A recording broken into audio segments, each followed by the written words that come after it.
Salut à tous, j'espère que vous allez bien, que vous passez une très belle journée, nuit, soirée. Vous connaissez le refrain maintenant, je pense, quel que soit le moment auquel vous regardez cette vidéo. On est dimanche 10 décembre, il est 11h30, quelque chose comme ça. Je prends ma première tasse de thé de la journée dans ma super tasse Mickey que j'ai achetée à Disneyland.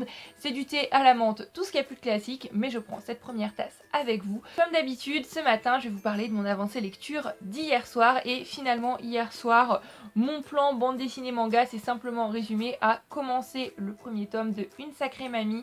C'est de Yoshishi Shimada et Saburo Ishikawa et c'est paru aux éditions Delcourt et je ne l'ai même pas terminé.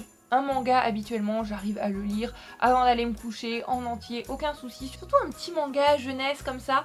Mais là, j'ai simplement pas pu parce que j'étais tellement fatiguée que mes yeux se fermaient tout seuls. Et c'est pas du tout que je n'aimais pas l'histoire parce que j'aime vraiment beaucoup le début. Mais j'étais épuisée par cette première journée de travail. Mais c'était de la bonne fatigue, vous savez, cette fatigue où vous vous dites... Je suis fatiguée parce que j'ai bien travaillé, parce que j'ai senti que j'étais utile, parce que je les ai aidés. Et ça fait du bien, tout simplement, de se sentir fatiguée comme ça. Ce matin, je me suis levée à 9h et je sens que je suis encore fatiguée. Donc aujourd'hui, ça va être vraiment cocooning. Ce matin, je vais avancer dans la petite palle que je m'étais concoctée hier de bande dessinée manga. Et cet après-midi, je vais commencer Cantique de Noël ou Un chant de Noël. C'est la même chose, ça dépend des traductions. Il y a plusieurs titres de Charles Dickens. Et j'ai juste hâte, comme je le disais, parce que Charles Dickens, j'adore sa plume. J'ai une petite envie de classique, donc là ça va faire parfaitement l'affaire. Je l'ai encore jamais lu et pour moi c'est un classique de la littérature britannique, mais c'est aussi un classique de Noël tout simplement. Donc voilà, j'ai hâte de découvrir l'histoire originale. Il est pas très gros en plus. Sur ma liseuse, il fait 80 pages, donc il doit en faire un petit peu plus en papier, mais... Peut-être que je le lirai en entier aujourd'hui, peut-être que je m'en garde un petit morceau pour demain, je ne sais pas, on verra ça cet après-midi. Mais avant de partir boire mon thé qui est encore trop chaud pour être bu et lire des bandes dessinées et des mangas, je vous parle rapidement de ce que j'ai pensé du début du premier tome de Une sacrée mamie. Et j'adore, tout simplement, c'est vraiment très touchant. On aborde des sujets assez durs puisque on va suivre ce petit garçon qui habite à Hiroshima en 1958 avec sa mère et son frère. Son père est décédé depuis un moment déjà et à vrai dire il ne se souvient même plus de lui. Sa mère travaille comme pas possible dans un restaurant en essayant de joindre les deux bouts pour pouvoir nourrir ses deux enfants et c'est très dur, surtout qu'on est dans l'après-guerre, qu'on a beaucoup de mal à se nourrir et elle va prendre une décision vraiment difficile. Elle va décider que son petit garçon, donc son cadet, celui-ci, va aller vivre à Saga, chez sa mère à elle. Saga, c'est à 330 km d'Hiroshima, donc elle se sépare de son fils, elle le pousse dans un train, elle ne lui demande pas son avis pour son bien parce qu'elle n'arrivera pas à nourrir ses deux enfants, parce qu'elle n'arrivera pas à joindre les deux bouts, parce que c'est compliqué.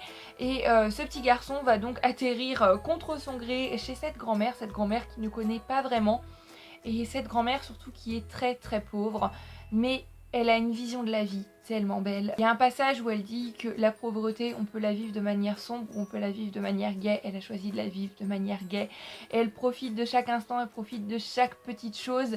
Et c'est toute une philosophie, c'est juste magnifique. Et ce petit garçon va découvrir cette philosophie et l'adopter à son tour. C'est beau tout simplement. Puis la relation qui va se créer entre cette grand-mère et ce petit-fils, c'est terriblement attachant. Ça fait réfléchir sur pas mal de sujets, notamment sur la richesse également, puisqu'elle va dire que quand on est riche, c'est bien, on peut mettre des beaux habits, on peut voyager partout dans le monde, faire tout ce qu'on veut, mais finalement on peut tellement avoir tout ce qu'on veut, c'est tellement simple d'accès qu'on ne savoure plus rien, alors que quand on est pauvre, on a cette autre pensée de se dire que tout ce que l'on a, on a la chance de l'avoir.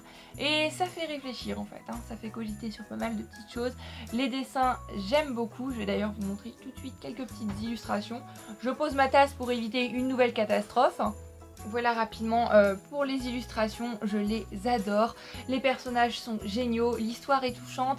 Je pense que la comparaison avec Yotsuba cependant s'arrête simplement au fait qu'on a la vision d'un petit garçon. Que c'est pas la même époque, c'est pas dans le même contexte, mais il y a vraiment plus d'émotions je trouve parce que c'est une histoire malgré tout qui est dure. Les personnages vivent des choses vraiment compliquées, mais ils prennent ça avec le sourire et voilà, ça fait quelque chose de lire ce genre d'histoire et j'ai hâte de terminer ce tome 1 et de poursuivre la saga parce que je suis sûre que c'est une saga qui va continuer à me toucher au fil des tomes et j'ai hâte de continuer à suivre ces personnages terriblement attachants. C'est un manga qui est vraiment pas connu, j'en avais jamais entendu parler avant, donc je vous invite grandement à aller le découvrir.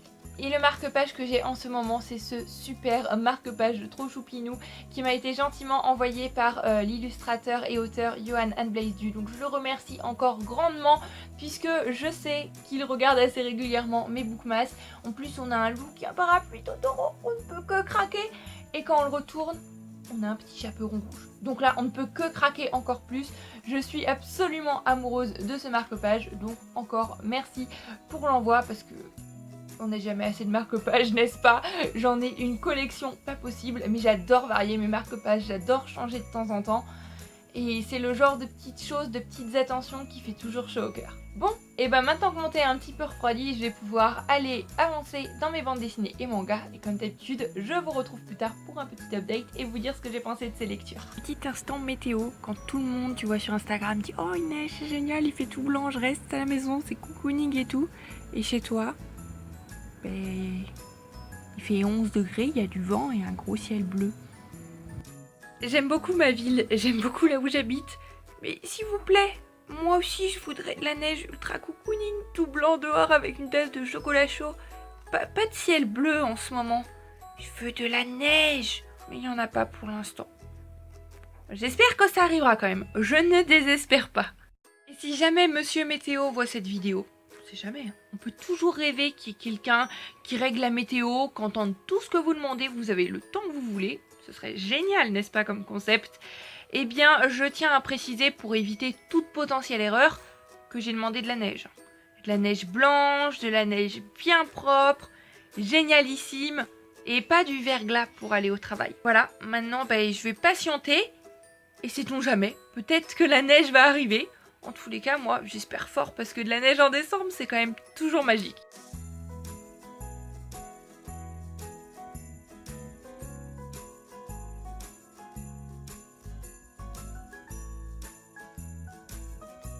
La quatrième de couverture, c'est l'adaptation en manga d'un roman autobiographique. Et waouh, ça me fait quelque chose en plus de savoir que ce personnage n'est finalement pas un personnage, mais une personne. Je suis sûre que tellement d'autres personnes ont vécu ces situations. C'est juste... Il faut absolument que vous découvriez cette série de mangas, c'est sûr et certain. Je vous laisse lire la quatrième de couverture. Mais juste... Waouh! Je pense que ce qui est écrit en rouge est un très très bon résumé. –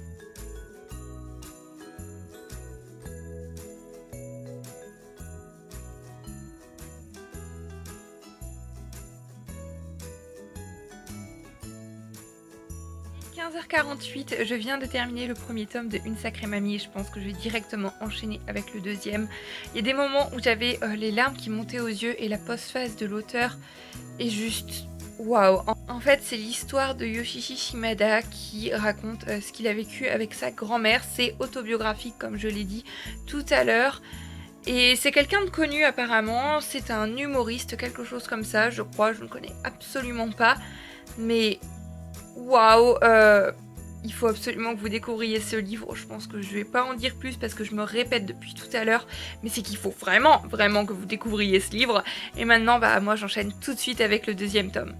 Il est 17h17 et finalement je n'ai toujours pas commencé Un chant de Noël de Charles Dickens, mais j'ai terminé le deuxième tome de Une Sacrée Mamie. J'ai eu les larmes qui étaient vraiment prêtes à couler dans ce deuxième tome. Je trouve qu'il y a encore plus d'émotions et c'est la véritable histoire de l'auteur, donc c'est difficile de juger, on ne peut pas juger l'histoire puisque c'est ce qu'il a vécu, donc on ne peut pas trop émettre un jugement sur sa vie je pense, mais incroyable, tout simplement incroyable. Ce livre, il faut que tout le monde le lise tout simplement. J'ai bien mis 1h30 à le lire parce que je savoure chacune des pages, il y a de forts messages et de beaux messages, d'importants messages. C'est magnifiquement bien fait, autant au niveau des dessins qu'au niveau des personnages, qu'au niveau de la manière dont la vie de l'auteur est écrite. Voilà, j'ai qu'une chose à dire, courez vous procurer ce livre en médiathèque, en librairie, où vous voulez. Mais c'est juste un manga incroyable, j'ai emprunté que les 2 premiers tomes, il me semble, je crois, oui, avoir emprunté que les 2 premiers tomes à la médiathèque, mais une chose est sûre, je vais la poursuivre, la continuer, c'est obligé, tout simplement. Maintenant, je pense que je vais faire une petite pause dans mes lectures et ce soir, je pense commencer Un chant de Noël de Charles Dickens. Et demain matin, pourquoi pas continuer ma petite palle manga que j'avais commencé hier, donc je regarde ici parce qu'ils sont posés juste là, avec le tome 7 de Blue Spring Ride et Tu mourras moins bête de Marion Montaigne. Et j'ai encore aussi d'autres bandes dessinées manga que j'avais empruntées à la médiathèque. Ils sont à rendre mercredi, donc je pense que je vais pas pouvoir tout lire, mais c'est pas grave parce que de ce que j'ai lu, c'est vraiment de belles découvertes. J'ai passé de bons moments et ça reste le principal. Donc maintenant, c'est parti pour la petite pause et après pour le livre de Charles Dickens.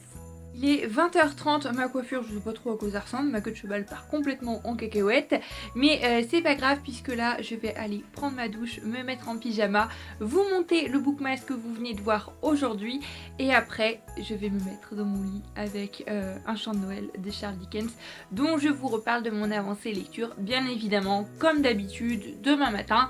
J'espère que vous avez passé une très belle journée, nuit, soirée, que ce bookmas aujourd'hui vous aura plu. Je vous fais comme d'habitude à tous plein de bisous. Je vous souhaite bien évidemment de très belles lectures et je vous dis à demain pour un nouveau bookmas. Bye bye.